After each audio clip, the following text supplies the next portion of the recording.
my name's Ben Davies from Banter, and welcome to my England World Cup diary. It's where I share the news and views of a humble England fan, that's me, as we make the long journey from World Cup minnows to World Cup winners.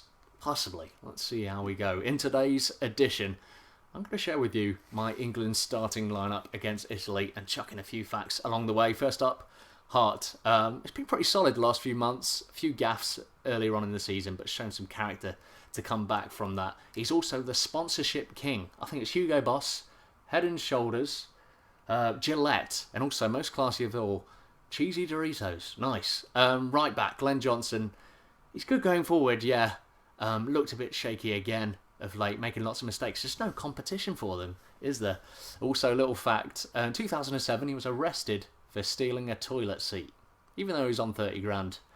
You know, when you've got to go, clearly. Next up, Cahill had a great season. Again, Mourinho said it was a complete season for him. 16 clean sheets, very solid indeed. No real fact about him, apart from the fact he's pretty much a spitting image of Robert Lewandowski. Just imagine Robert Lewandowski, the Pole, with his head in ice, and it kind of looks just like him. Next up, Jagielka. He was the captain for Everton this season, taking over from Phil Neville. I think he had 15 clean sheets as well, so he's pretty solid as well. A little fact about him, he was eligible to play for Poland because his dad is Polish. Didn't work out, of course, because he chose England, but at least he's got Lewandowski by his side. Then the lovely Leighton Baines. Lovely hair, lovely music taste, and lovely left foot. Be brilliant anywhere on the left mid, left back, even in the centre mid. I think he's quality player.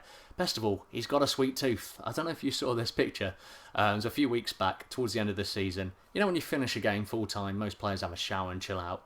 He had maybe a quick shower and then sprinted out to an ice cream van. Got all the lads in the team an ice cream. Plenty of flakes. Good boy. Well done. Next up, Steven Gerrard. Transformed, hasn't he, this season into a bit of a defensive midfielder, but still not bad going forward. I think he provided the most assists in the season this year, around about 18. Little fact for him, he absolutely loves Phil Collins, which I won't go into, but it's got him into a little bit of trouble before. But if you're watching this tomorrow, hopefully he does very well in the air tonight. No? Alright. Tough crowd. Let's move on. Wilshere, a bit of a surprise choice this maybe. I know his fitness is not great, but he keeps the ball incredibly well. Perhaps more than most players. Great ball control. Little fact for him, he is an ambassador for St John's Ambulance, which seems appropriate seeing as he leaves in one after most games. Yes, that's right. I just made a Jack Wilshere gets injured now and again joke. Take that, Jack. But good luck at the weekend. Where should we go next? Welbeck. Hodgson bloody loves him.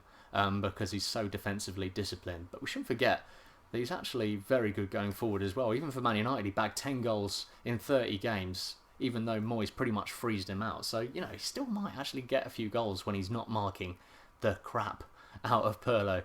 Little fact about Welbeck was that he was rejected by Manchester City at the age of 8. I think I've got the quote here. He said, "Manchester City custard pied me." I assume that's an analogy, but I like to think it's quite literal. I mean, that'd be very entertaining. Harsh, but entertaining.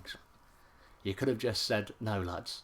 Who else have we got? We've got Sterling. He's incredibly exciting. Possibly could be one of the best standout players, not just for England, but for all of the teams in the World Cup. Started off as a winger for Liverpool, but can play number 10 brilliantly as well, which just shows how much vision and maturity he's got. Little fact about him, his idol is John Barnes. Similar, both Jamaican born, both Liverpool attackers, but Raheem, you've not done the rap, so follow suit, okay? Next up, Daniel Sturridge. You know, it's not what, you know, it could just be worth putting a little bit of money on him as a Golden Boot winner. I know it sounds balmy, but he's in incredible form, isn't he? Good age as well, links up really well with Sterling. I think he scored about 21 goals in 29 games in the Premier League for Liverpool. A little fact for him, good genetics, strong DNA. His uncle is Dean Sturridge, you might know from Derby from yesteryear. And then finally, big Wayne Rooney, possibly a bit too big, actually. A lot of pressure from public opinion. Is he good enough? Does he deserve that starting place? For me, I think he just about does, just because we always miss him when he's not there. But he's really got to turn it on. Last 2 World Cups, woeful, not scored a World Cup goal. And if he needs to find inspiration from anywhere, have a little look at Ross Barkley. Just so much passion, hunger and muscular physicality. And that's what we've been missing from him of late. Little fact about Wayne, he can't get to sleep unless he's listening to a hairdryer, which is wonderfully weird, and also may explain why he was pretty bad at reacting to Sir Alex Ferguson's hairdryer. You know, you want a reaction out of him. Instead, the boy's asleep. Now, I'm going to make my big prediction. It's a big gamble, this one, and it's going to make me look silly. No, it's not. 1-1. I'm going to go for a gritty 1-1. So I'm not too concerned about England players. I'm more concerned about the pitch. I don't know if you've seen a picture of it. It looks pretty much like my granddad's green if there's been sun for about 7 years. It seems like it's so crisp, so burnt in places. It's a little bit terrifying. Rooney said it's going to be the same for both teams, but I hate that. I hate that line. It's like, what point do you draw the line? At some point, you've got to say, that's a bit off. You know, if there's hot coals on the pitch, well, it's the same for both sides. No, it's not. It's ridiculous. So fingers crossed, not only do England play well, but the pitch does as well.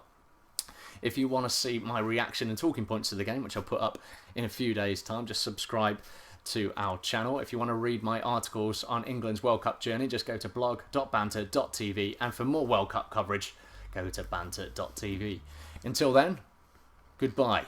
In Roy, we trust. Possibly.